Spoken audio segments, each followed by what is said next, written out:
Broadcasting live from the Business RadioX studios in St. Louis, Missouri, it's time for St. Louis Business Radio. Now, here's your host. Hello, everybody, and welcome back to Doc's Discussions here on St. Louis Business RadioX. I get an opportunity to talk to a lot of different people in my lines of work, and this particular guest is probably one of the most fun conversations I've had here in the last 12 months, maybe even going back to the last 2 years. Really bright, energetic guy doing entrepreneurship, owning real estate. And he's got a podcast that you might have heard of, Average Joe's Finance, that is now in the top 1% of internationally ranked podcasts. So we're being treated with a very special guest here today. I want to welcome everybody, all of our listeners, to Mike Cavaggioni. How are you? Hey, Doc, I am feeling good, and I am super excited to be here. Thank you so much for having me on. Absolutely. All right. How did I do with the pronunciation of your last name? I've been losing some sleep over this. Did I do okay? You did fantastic. It was great. Did I? Yes. Yep. I'm trying not to mess it up. I kept rereading it and trying to say it phonetically, so I appreciate your patience with me. So, really happy to have you here. Thanks for spending some time with me today. I want to dive in. I've had a chance to read a bit about you, but I want to give our listeners a snapshot of how did you get to today? How do we get the Mike that we know right now? Take me through your past experiences, your upbringing. You've got a very interesting history, so I want the listeners to be able to tap into that. Absolutely. So I grew up on Long Island, New York, not in one of the best neighborhoods, right? So for me, I pretty much didn't have a choice. I had to join the military, which is what I did. I joined the Navy to kind of get out of the situation I was in, and also, do something for myself. And, I wanted to go to school, and I wanted to figure things out and kind of be on my own. So I was 17 years old, and I had to have my parents sign a waiver to let me go early. And I did. I joined the Navy at 17. I didn't actually ship off to boot camp until I was 18. So that worked out fine. But I wound up staying in for 20 years, right? I spent a lot of time in Virginia. That's where most of my time in the Navy was, down in Norfolk, Virginia Beach area, that whole Tidewater area. And did a couple deployments, did some boots on the ground over in Baghdad. And just a really well-rounded and diverse career, right? Now, towards the end, I wound up out here in Hawaii and liked it so much that I decided to stay. So, the thing was, throughout my career, I bought I'll tell you about the real estate side of it, right? So I bought my first home when I was 22 years old, actually just turned 23, actually. We closed, I think, 4 days after my 23rd birthday. But anyway, we get this house, and it was in an area that probably wasn't the best for rental opportunity, right, or even really for, the actual appreciation of the market, because I bought it in 2007. And we all know what happened, over the next 2 years after that. So that kind of was very painful. So fast forward a little bit, I wound up having to short sell that property a couple years later for $93,000 less than what I paid for it, which was very painful. Absolutely. Right? So that definitely put a bad taste in my mouth. My wife and I were like, we're not sure if the real estate game really is for us, because we wound up renting that place out for a little bit, and we were losing money every month because we had a high mortgage payment and we couldn't rent for what we thought we could in that area. So it was kind of an eye-opening experience, but we decided, hey, we can't stay out of the game forever. We can't just keep doing this, just the Navy and let that be it, right? So we had to figure something out. When we found out we were going to come to Hawaii, we came up with a plan to pay off all of our debt. And that was our focus, right? So we, obviously we were following the Dave Ramsey baby steps, but we only did steps 1 through 3 because that was to get rid of the consumer debt. Right. And that's what we focused on. So we had like a 2-year window. So we paid off all of our debt, and we saved up $40,000 after paying off all of our debt, which we had probably about $28,000 in credit card debt, and we had a couple personal loans, probably adding up to about $40,000 to $45,000. So it was a pretty good run over that 2-year period. We come out to Hawaii and we said, let's try to buy a home again. Let's make this happen. So we did. We bought a house out here. It was probably the best investment we made because the appreciation in Hawaii is absolutely bonkers. And then, of course, over the past couple of years, that kind of helped as well. But it generally always appreciates, between 3, 5, sometimes 7% a year, right?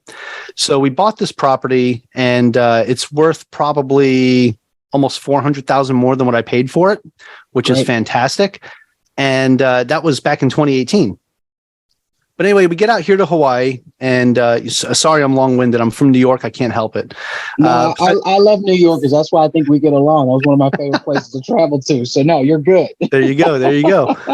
So we get out here and we buy this house, and we're like, let's start looking into possibly investing in real estate, like for real this time, like get all in on this. And ran into a buddy of mine who I was stationed on the Theodore Roosevelt with back in Virginia. And he was investing in real estate, doing really well. At the time, I think he had 27, 28 doors. I knew both him and his wife very well, and said, hey, I'm trying to get back into this, and I want to, learn more from you guys or show you guys like what I'm looking at. Tell me if this makes sense. And they're like, yeah, let's set up a lunch and we'll go over a couple things. So we bought them lunch, and then I, grabbed the stuff that I found, the deals that I was looking at, and brought it over and said, hey, here's what I found. There's these 2 different duplexes that I like that really stand out to me. Here's what the numbers look like. This is, I think this could be a really good investment. Mm-hmm. And, they were looking and they're like, yeah, these 2 are both really good. Basically, you could pick either one, and just looking at the numbers, like it was going to cash flow very well. So now, again, that's just on the numbers. That's not looking at the property. That's not, making sure that it's in good shape or anything else. This is just going off of the MLS listings that we found, right? Right. So anyway, we decided, hey, we're going to go for it. And we buy this duplex in Chesapeake, Virginia. Now, we started this whole process back in November 2019. We closed on this property in February of 2020. So think about that date. I don't know what the heck. Really good I don't know what's going on with my timing here, man. But I felt like, big man upstairs was like, hey, man, real estate's not for you, guy. Just kind of sit down and go do your Navy thing, right? That's what it felt like. So, so, I wound up having my upstairs tenant not be able to pay their rent for about 7 months, and I couldn't do anything about it. My downstairs tenant was Section 8, and that actually covered the mortgage and most of the expenses. So we were okay there. But anytime like an emergency came up, like a toilet was broken or we had to replace a vanity cabinet or something, that was all coming out of pocket. So here I am now at a net loss with this property, just trying to figure out, hey, how the heck am I supposed to get past this now? So I wound up finding, and this is the beautiful thing, that like when you find yourself in a crisis, you start searching for ways to help you get out of it, right? So doing some research, I found that the county of Chesapeake in Virginia they had a rent repayment program for people that qualified for it. And I was like, well, my tenant qualifies for it. He lost his job due to COVID. So let me see if I can get them enrolled in this. So I filled out all the paperwork and sent it to him. I said, hey man, I just need you to sign this, bring it to the office, and they should, cover your rent. And that way I don't have to evict you and I don't have to worry about any of that stuff. And you guys are good to go. I'm good to go. We're all happy. Right. So he's like, okay. So he signs the paperwork, sends it in, and they wound up back paying me all the rent that he owed me plus late fees. So in the end, that deal wound up cash flowing for $950 a month. So, that first, I guess, I'm at bat and it was a bunt. Turned into an RBI, right? We brought somebody in with that. So it worked out really well. Anyway, I wound up selling that property and getting into multifamily real estate because I was going to these meetups, right? And of course, with COVID going on, everything was being done over Zoom. So I started going to a bunch of these and just learning as much as I could. And multifamily real estate really got a grasp on me. And I was like, this is something I really like. And it's a lot more passive. And I was super busy with my day job in the Navy. So I'm like, this is really appealing. So as I learned more and peeled back the onion, I said, yeah, this is something I want to do.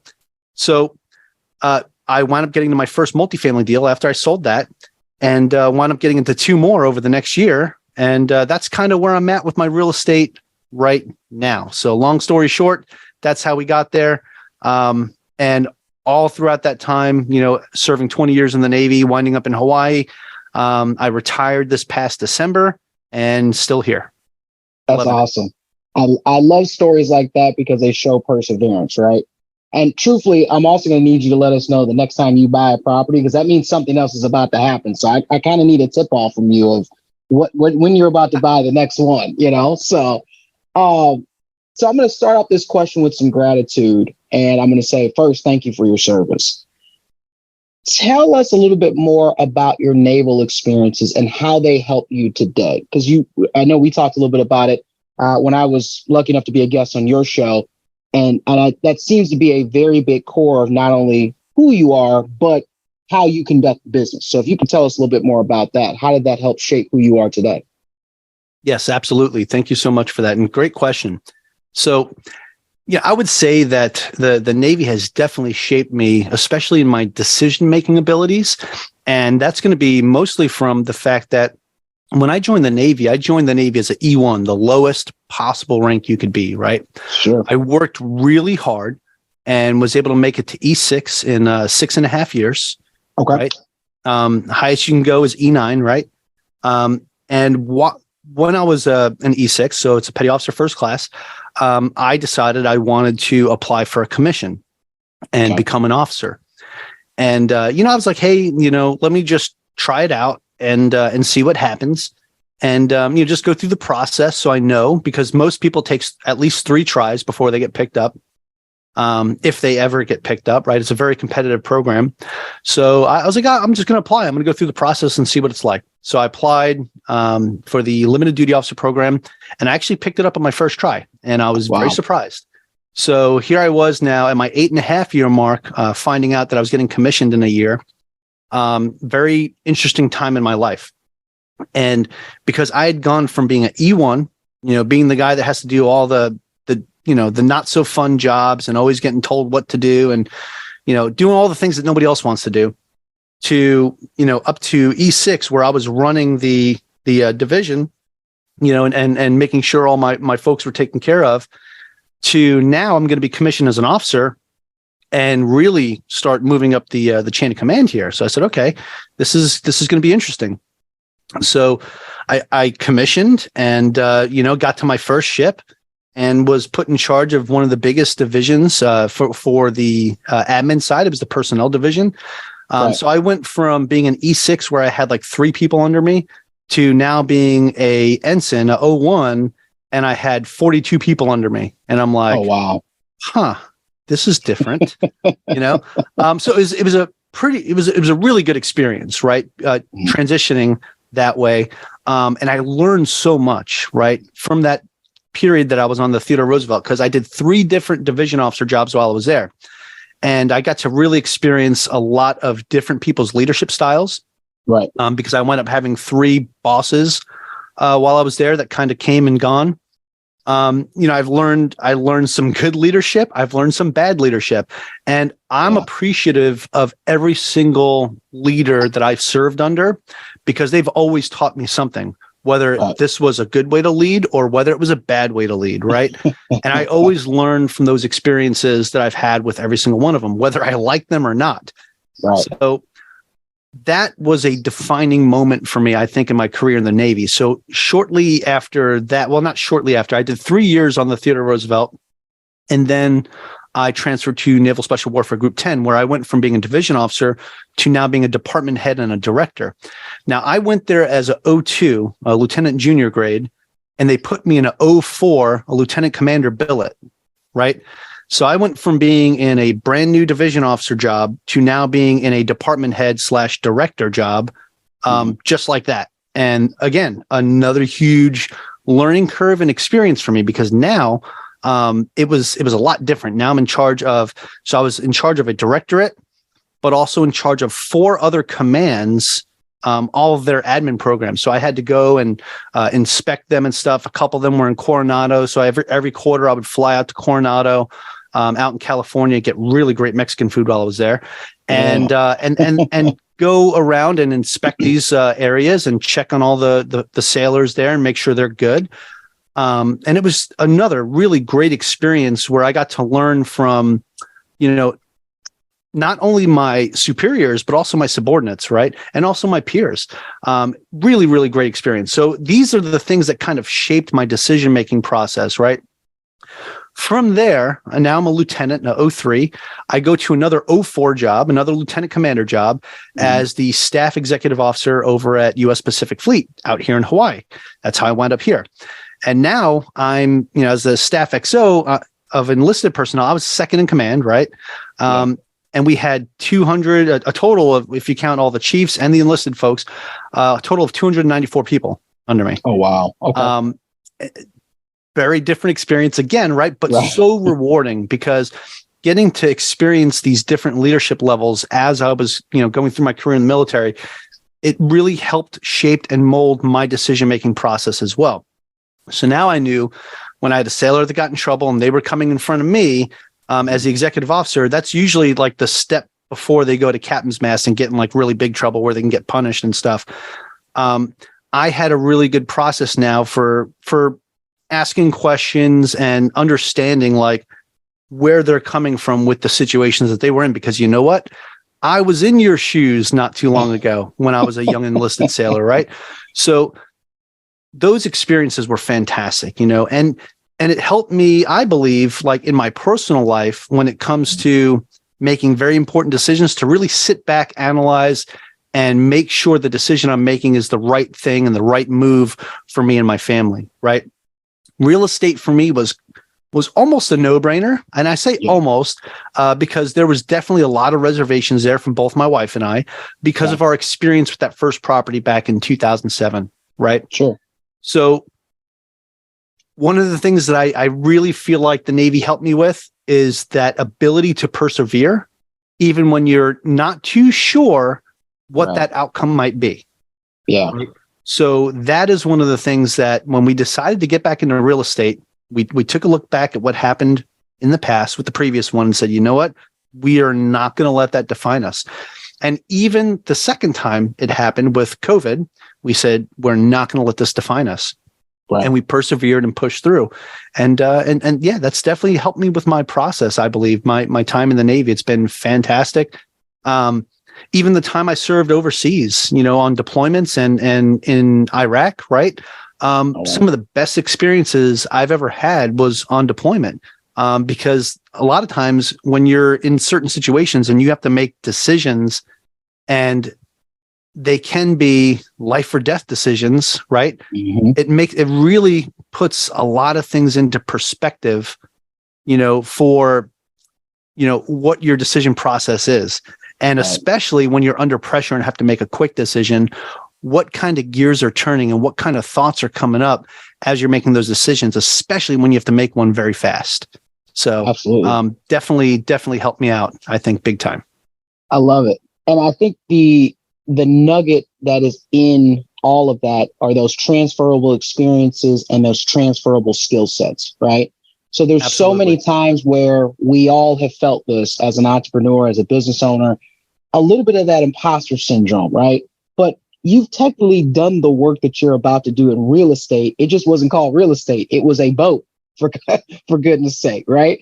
And so you're leading those folks and you're leading those people. Same thing in a real estate transaction and even after, right? So you have some empathy with, hey, I know I've got a renter in there, lost their job during COVID. Let's find a way to get you what you need. So I love those stories of perseverance, but also transferring those experiences and transferring those skill sets. That's a lot of fun. That's really awesome.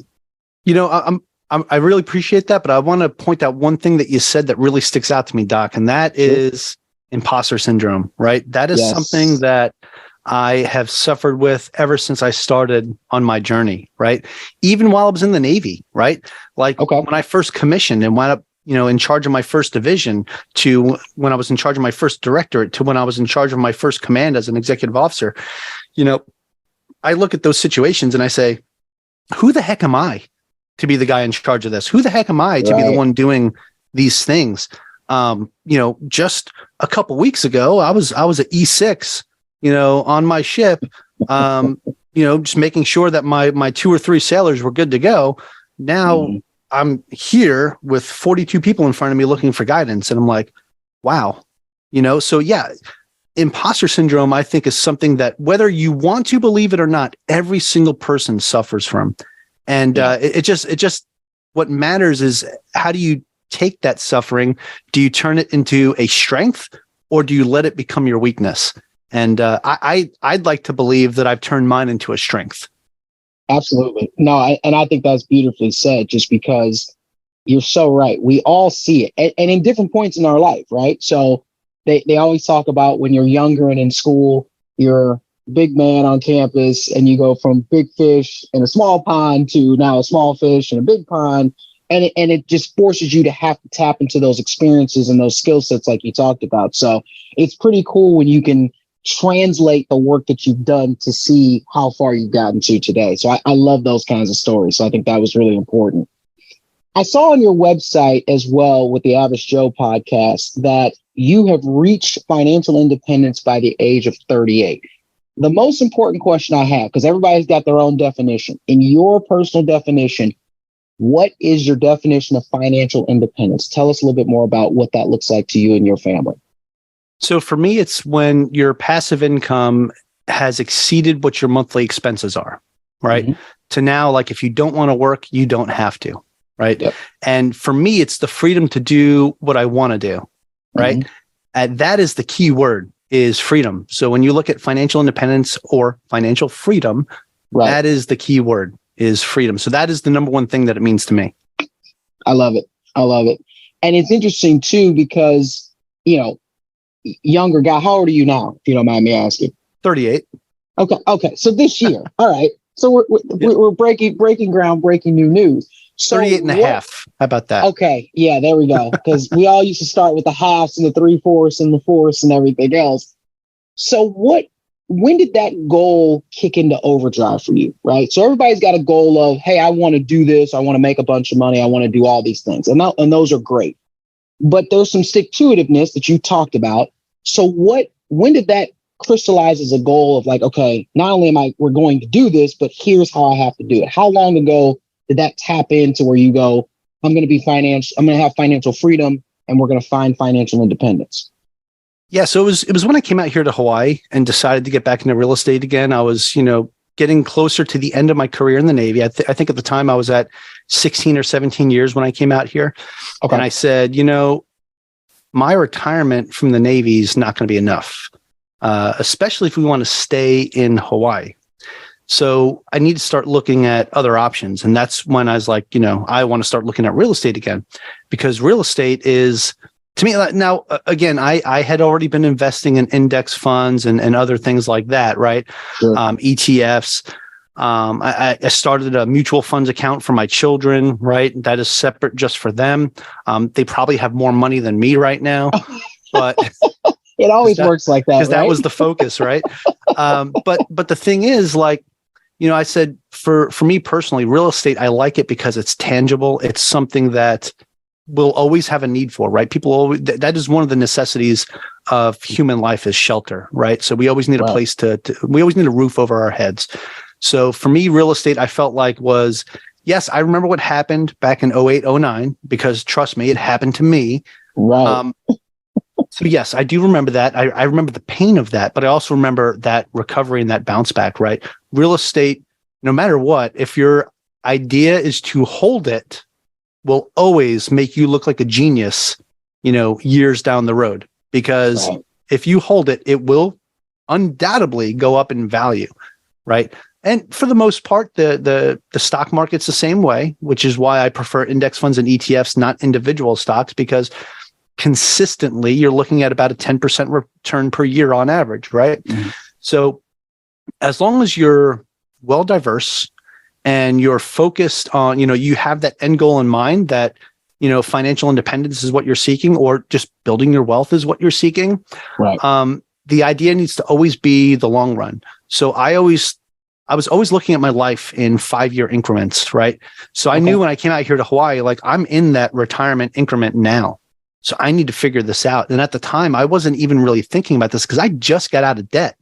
I was like, oh, I'm debt free now. I'm the man. I don't have to worry about all these credit card bills and all this other stuff. My car's paid off. Like, you can't tell me nothing. Right. And turns out, yeah, you can still tell me something. And real estate was speaking very loudly to me. I love it. I love it.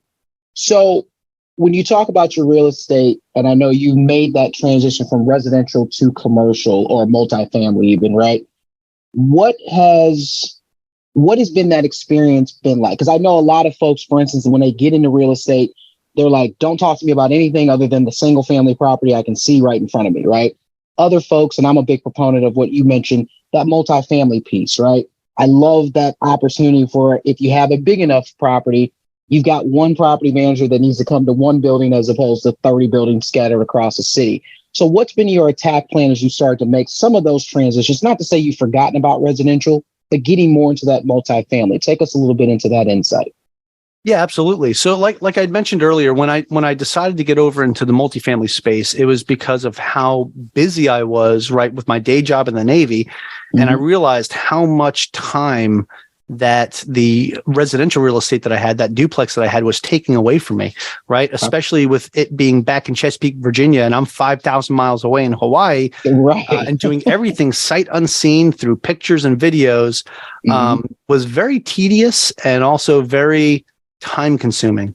Right. I hear those horror stories all the time where people are getting those phone calls at 2:00 in the morning because of plumbing issues and this and that. Well, I was getting those calls at technically 7:00 in the morning on the East Coast, but it's still 2:00 in the morning. 2:00 for you. Yeah, there it is. So, yeah. Not fun. Right. And like I said, when I was going through this whole process, I was going to these different meetups and I was going on these Zoom calls and I was learning about multifamily. And the people I did my first multifamily deal with was actually the people whose Zoom calls I was going to, because I got to know, like, and trust them. Right. And it's because I built these relationships with them. It wasn't just like, oh yeah, they showed me a slide deck. That looks good. The numbers look good. I'm going to get in. No, there was a couple deals that I missed out on. And sometimes I look back and I'm like, man, I should have got in on that first deal, but I'm like, no, everything happens for a reason at the right time. Yep. So I wound up, getting in and at the right time for me, that I thought it was. But I got to experience and see what they did on these previous deals.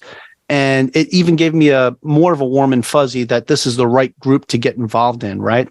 And so for me, it was the learning piece, right? There's a whole bunch of it that when I talk to people about when you're getting into this side of real estate or any side of real estate, I have what I call these 4 pillars to building wealth. And if you want, I can go over them with you real quick. Please. But this is kind of part of my decision-making process as well. So that first pillar, right, is very important, but it's education. Right? It's learning the particular niche or investment that you want to get involved in. You want to learn as much as possible. So books, courses, or even just learning from the source itself, right? Mm-hmm. Directly from them. That's a very important piece. That's pillar number 1. And all of these are important, but you're gonna see where I'm going with this. Right. Pillar number 2 is mentorship and coaching. Excuse me. And of course, knowing the difference between the two of those, right?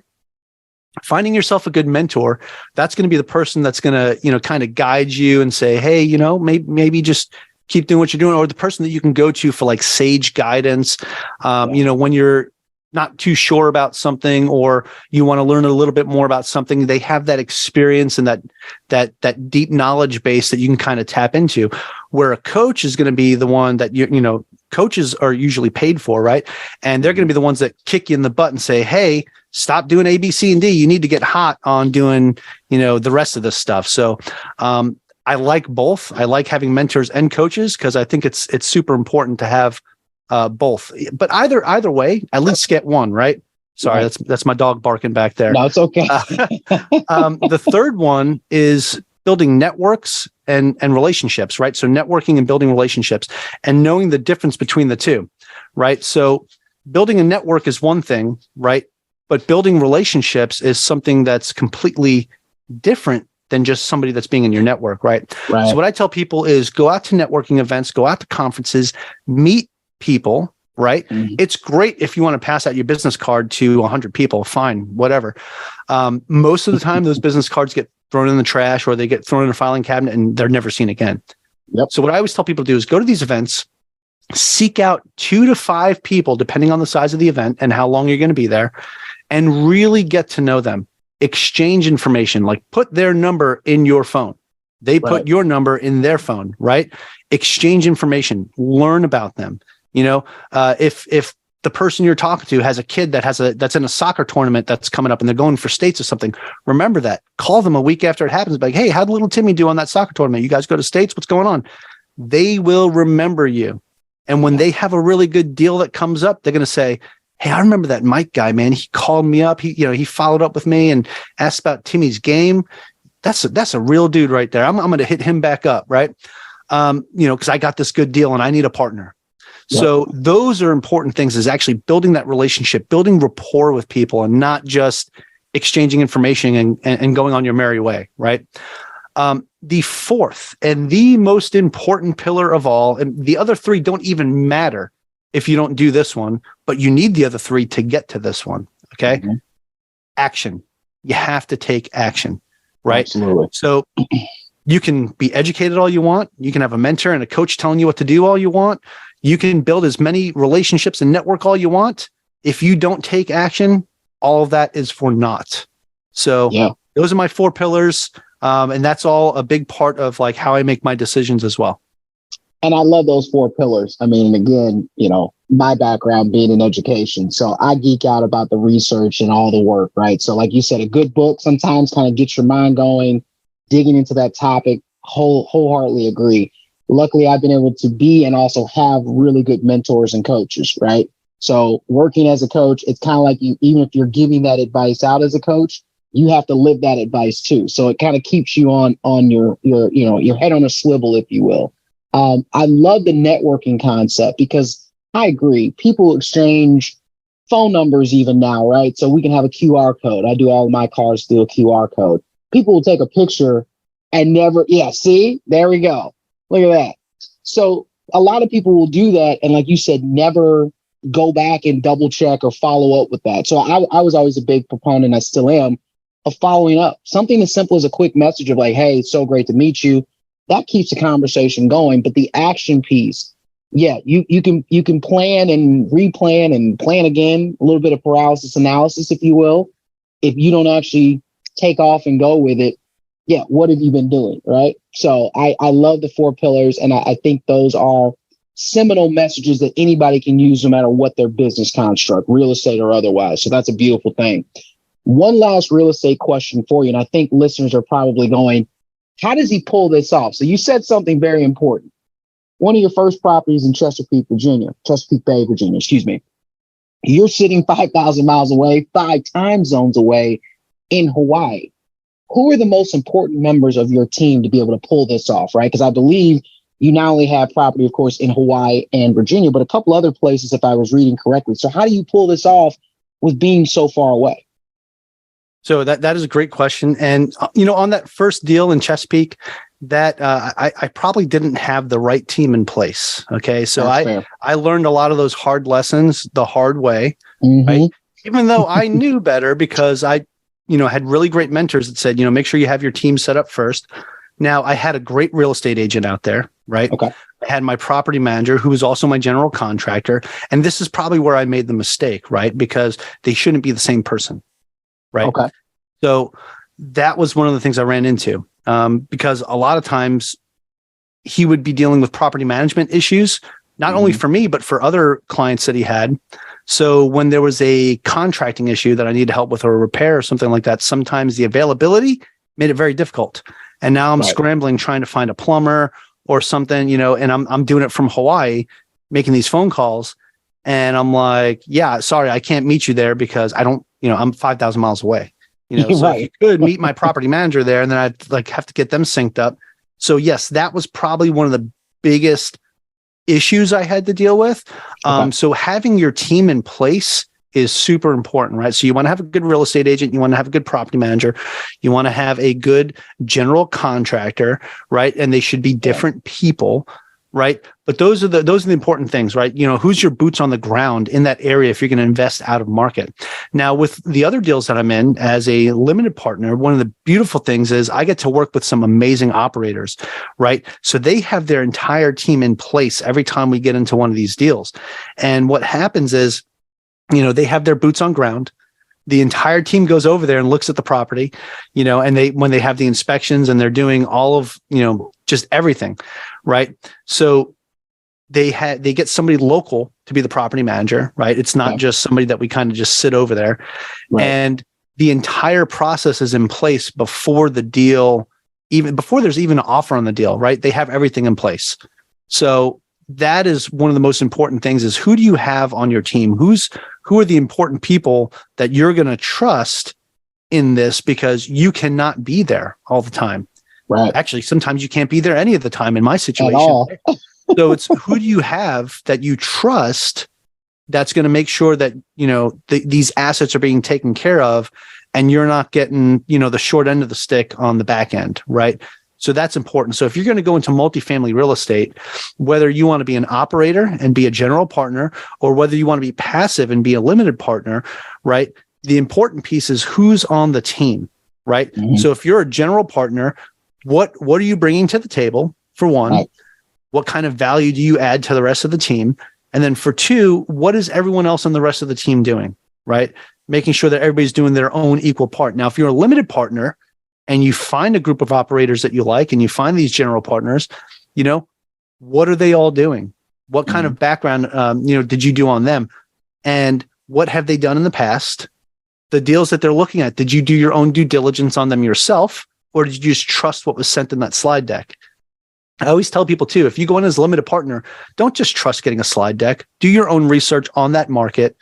Really learn about it. Don't just say yes, because if you do that, you'll wind up getting yourself in a situation where somebody, that team may not have done the best due diligence, and a couple months into the deal, there's an issue, and now they need they're going to do a capital call, and they need more money from you because things went wrong, because they miscalculated something, or hey, we didn't know that it was at 40% occupancy, we thought it was at 80% occupancy because that's what the previous owner told us, right? So, or they were on a month-to-month basis, and now that there's new management here, everybody dipped out. So those are the things that are really important. So see what they've done in the past, and really do your due diligence, not only on the team, but also on the actual investments and the assets that they're acquiring.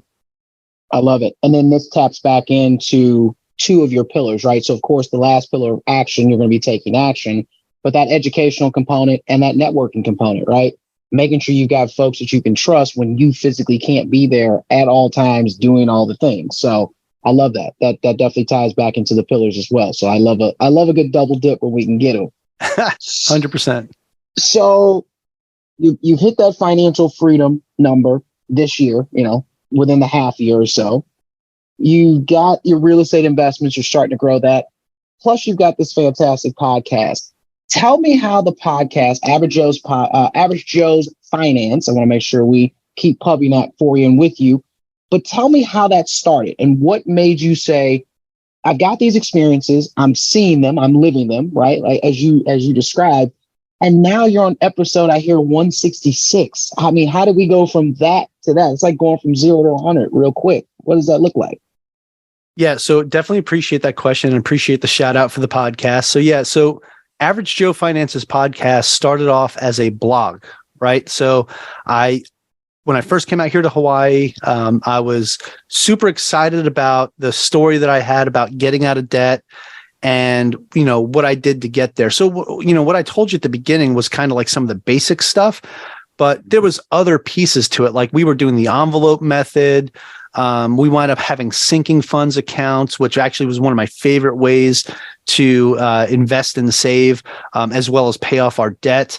So if you don't know what sinking funds is, if you go to my YouTube channel, it's the first video on there. But yeah, so we got into this, and I started a blog, and I had a buddy of mine who had just started a podcast. Also somebody else that was on the Theodore Roosevelt with me. He got into some trouble and had a couple situations in his life where things kind of took a turn for the worst. And he started a podcast talking about resilience and how he was able to bounce back in life from those situations that he was in. And he got himself up into the top 5% within his first year of doing it. And he came up to me one day. He's like, "Hey, Mike," he's like, "this blog that you have here, Average Joe Finances, this is really awesome. And you're sharing your story. I I think it would be really beneficial to other people if you started a podcast to not only talk about this, but bring on other people that are doing similar things and share their story. Because, I can tell just from the way that you write your blog posts and everything else that you're doing here, that you're trying to impact other people. It's not just for you to, document and record what you've done. It's to try to help other people. And I said, well, yeah, I am trying to help other people. So I was like, but I'm not sure I can do a podcast right now while I'm still in the Navy. I just don't feel like I have the time. And if I do it, I don't want to just, wing it and try to figure it out as I go. I want to make sure I have a good plan and make sure I can get episodes out on a regular, consistent basis. Right. He's like, man, even if you just do one a month, just trust me. He's like, podcasting is going to be big. Get into it. Just do it. I'm like, fine, twist my arm. So I started the podcast. And of course, I did exactly the opposite of what I said I was going to do. I started the podcast without a plan. Yeah. I started it without having content really recorded. Sure. I'm like, how am I supposed to do this? Like my first 4 or 5 episodes. No, I think my first 3 episodes were just me. One was the intro. One was my 7 steps to beating debt. And I forget what the third one was. So long ago.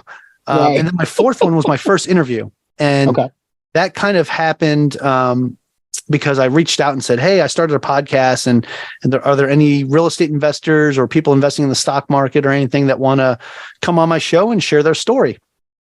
And, got my first interview. And for whatever reason, I was like hell-bent on making sure that the episodes were only like 20 minutes long. Right. So that was the goal, right? Because I was like, I want somebody to be able to listen to it, on their drive to work, and that's it. Well, people listen to podcasts on the commute to and from work, right? Yeah. Anyway, I learned about this later on, but yeah, I was so hell-bent on making it 20 minutes that my first interview, the guy comes on, we're having a great dialogue, even though it was a little robotic because at the time I had set questions. I was like, I have to ask every single one of these questions, right? Yeah. Even if I have to cut the guy off and make sure that I get the next question in, which is kind of what I did, which I was like, I wasn't the best interviewer when I first started this. Yeah. And, we get to about the 20-minute mark and I'm like, and he's like, yeah, I'm ready. Let's keep going. What else you want to talk about? And I'm like, all right, well, that was a great interview. Thanks for coming on. And close out, like not even realizing what I had just done. And if you go listen to that episode, you'll listen to it, be like, man, you just kind of cut this guy off and everything. And it's okay. And I talked to him afterwards. I said, this is so you can come back on in the future for part 2. Right. Right. And yes, I mean, I truly meant that. But at the same time, I'm like, man, what am I doing? So I did another solo episode after that, I think. And then I did another interview. And I still was kind of in that same thing where it was very regimented, but it went a little bit longer this time. And I said, okay, cool. And I was like, what am I doing? Why am I sitting here like putting these borders up, that I can't go past? And I'm putting limitations on my show by doing this, by saying I have to ask these specific questions. So it's definitely evolved a lot from then. I mean, you've been on the show, you know how I do things. I like to keep it very conversational, the same way you're doing it here. I love this, right? Because that's when you get people's most authentic selves, right? Absolutely. Is when you keep it conversational, keep it light and fun. So I've definitely evolved my show from then to now. The only real set questions I have is like the very first question where I ask, about their background. And then at the end, I do this thing called the final round where I ask everybody the same 4 questions. But all in between is specifically about the topic we're going to talk about and whatever is comfortable for the guest, because I want to make sure that we're putting the best possible content out there while making everybody comfortable and not cringe. Right. Right. That's the whole thing. When you can laugh and smile and have a good time while you're doing an interview, it really helps with the authenticity of the guest. And also for you as a host, really get out there and ask, some of the more important questions. And the way I like to treat my show as well, and I think it's really helped the growth, and it's because it helps my listeners, is every time I bring somebody on, I'm like, hey, talk to me like a 5th grader, right? As if I don't know anything. And if you're going to put acronyms out there or anything like that, I will ask you what those acronyms stand for. Even though I know that KPI stands for key performance indicator, right? I'm still going to ask you to explain that, right? Because For my listeners, this might be their first episode that they've ever listened to. I don't want them to get turned off and be like, yeah, this is a little too advanced for me. That's why it's called Average Joe Finances, right? That's who I'm appealing to.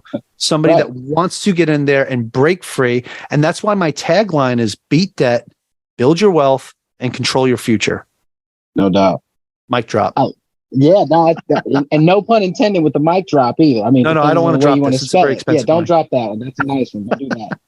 But I totally agree because, you know, when I was growing up, I did communication in college. And I remember one of my favorite professors go, the questions you start an interview with should not actually be the questions you get to, in the sense of they shouldn't be in this order. You mentioned guardrails. That was a perfect visual, right? They shouldn't be in this exact order.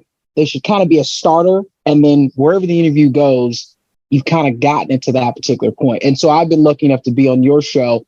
I think I was on episode 162, if I was paying attention correctly. Yeah, it came out recently.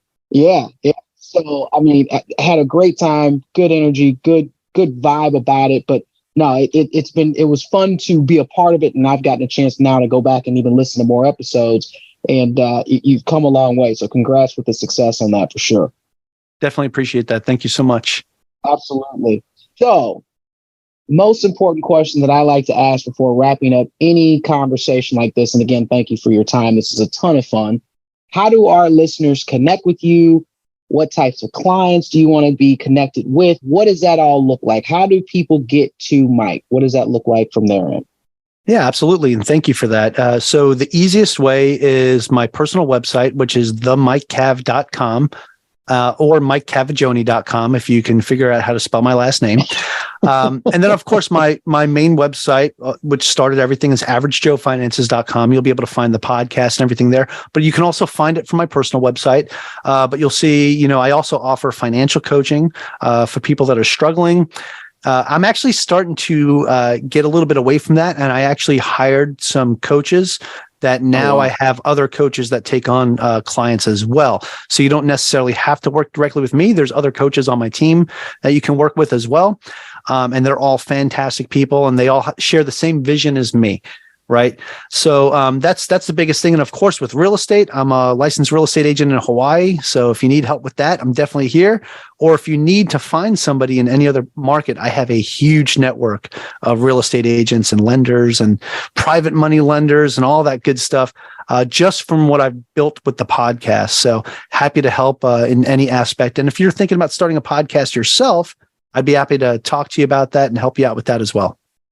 Yeah, so you and I are going to definitely be staying in touch. So we just created our real estate brokerage in Missouri. So we got some things to talk about even after the show too. So that's perfect. Mike, it has been an absolute pleasure. I've really enjoyed the conversation. I knew I would. I've been looking forward to this one. So this has been a ton of fun. So thanks for coming on. Again, thank you so much for having me. The pleasure was 100%. Well, maybe not 100%, 50-50. All mine as well. It was 50-50. So yeah, it was 50-50. I had a great time. This one. Aloha. Yes. So thanks again to our guest, Mike Cavaggioni. Ton of fun, really good insight for those listeners who are listening. Ton of great pearls in this information. You've just joined us and finish up another episode of Doc's Discussions. I'm Dr. Philip Hearn, and thanks for hanging out with us on St. Louis Business Radio X. Take care.